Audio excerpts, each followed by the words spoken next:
Hello friends, welcome to learn services. This is Ram Soni. MPPSC 2022 mains को postpone कराने के लिए शासकीय जो सेवारत कैंडिडेट्स हैं, मतलब जो गवर्नमेंट एम्प्लॉयज़ हैं मध्य प्रदेश के, उन्होंने बेसिकली एमपीपीएससी से एक अपील की है कि एमपीपीएससी एग्ज़ाम को पोस्टपोन कर दिया जाना चाहिए। इसकी पॉसिबिलिटीज़ हम डिस्कस करेंगे, पोस्टपोन हो पाएगा नहीं हो पाएगा। लेकिन उससे पहले देख लेते हैं ये अपील क्या है। इसमें लिखा है, उन्होंने सचिव महोदय, अध्यक्ष महोदय के नाम पर लिखा है एमपीपीएससी के लिए।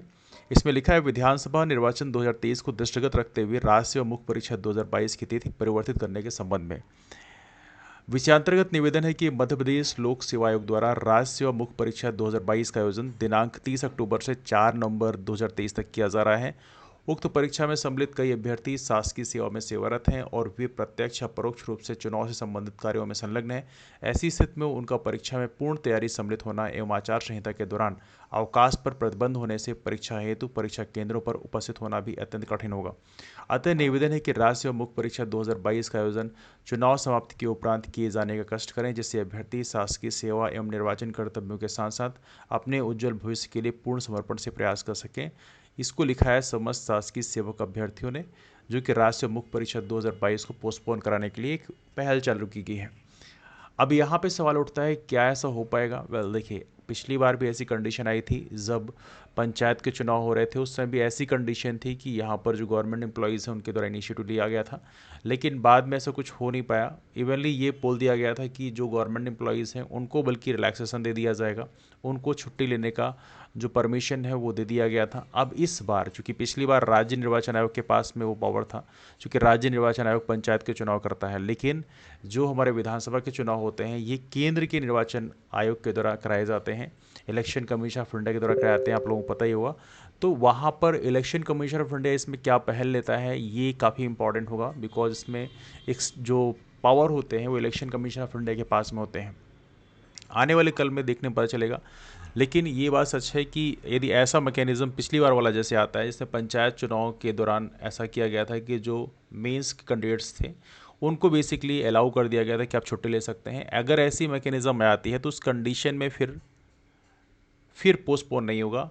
पोस्टपोन होने की फिर कोई गुंजाइश नहीं होगी, इसमें आपको परमिशन दे दिया जाएगा। तो ये भी एक नया चीज़ है जिसमें आप लोग ध्यान रखेंगे। That's a possibility. इसीलिए मैं कह रहा हूँ कि भले ऐसे इनिशिएटिव चलाए जाएं, यदि परमिशन दे दी जाती है तो एग्ज़ाम पोस्टपोन होने की संभावना बिल्कुल ख़त्म हो जाती है। इसलिए आप लोग एग्ज़ाम पोस्टपोन होने की किसी भी तरह की संभावनाओं को भी मन में मत बैठाइएगा। प्रॉपर तरीके से अपनी तैयारी करते रहिए। अभी 20 दिन का टाइम है, प्रॉपर तरीके से सिलेबस को रिवाइज़ करिए, बार बार जो कीवर्ड्स हैं उनको बार बार रिवाइज़ करिए, ब्रेन स्टॉर्मिंग करिए, नए नए क्वेश्चंस लिखिए जिससे आपकी ब्रेन स्टॉर्मिंग हो पाए, जिससे आपका माइंड उसके लिए तैयार हो पाए। और सबसे इम्पॉर्टेंट है, जो कि लिटरली बहुत इम्पॉर्टेंट है, कि आप अपने माइंड को थोड़ा फ्रेश रखिए, जिससे कि आप मोटिवेट रहें, जिससे कि यू हैव टू परफॉर्म। हर एक दिन आपको 3 घंटे ऐसा लिखना है, तो उसके लिए थोड़ी मेंटली प्रिपरेशन होना बहुत ज़रूरी है। तो अभी अगले 20 दिन तक आप प्रॉपर तरीके से अपने आप को मेंस के लिए ही डेडिकेट करके रखिएगा, किसी भी तरह से सेकंड थॉट लेके नहीं आना। बिकॉज आमतौर पे ऐसा होता है, जब एग्ज़ाम नज़दीक आता है तो हर कोई चाहता है कि नहीं, थोड़ा एग्ज़ाम पोस्टपोन हो जाए तो ठीक है, लेकिन कई बार आपके चाहने से चीज़ें नहीं होती हैं। एग्ज़ाम पोस्टपोन नहीं होता, एग्ज़ाम टाइम्स होता है, फिर आप सोचते हो अरे हाँ, थोड़ा सा ये कर लिया होता तो बहुत बड़ा फ़र्क डालता। और सबसे बड़ी बात ये है कि मैं अक्सर कहता हूँ कि जैसे आप लोगों को अक्सर लगता होगा एग्ज़ाम के एक दिन पहले लगता होगा कि हाँ, मैं ये कर लिया होता तो मैं ये कर लेता, ऐसा ऐसा मैं कर सकता था, और अगर मेरे पास 15-20 दिन का टाइम होता तो मैं ये कर सकता था। अभी आपके पास बेसिकली 20 दिन का टाइम है, तो अभी आपके पास बहुत कुछ करने का टाइम है। तो वो मन में एक प्रॉपर तरीके से एक माइंड मैप बनाइए कि हम ये कर सकते हैं, और इस टाइम पीरियड में वो चीज़ें करके जाइए, जिससे बाद में आपको किसी भी तरह से रिग्रेट ना हो कि अगर मैंने कर लिया होता तो मैं ये होता वो होता। तो इस तरह से ये चीज़ें थोड़ा सा आप प्रयास करें अपनी तरफ से। एनीवे, आप लोगों को मेंस के लिए एडवांस में ऑल द बेस्ट। आप लोग अच्छी तरह से तैयारी करिए, अच्छी तरह से अपने पेपर लिखिए।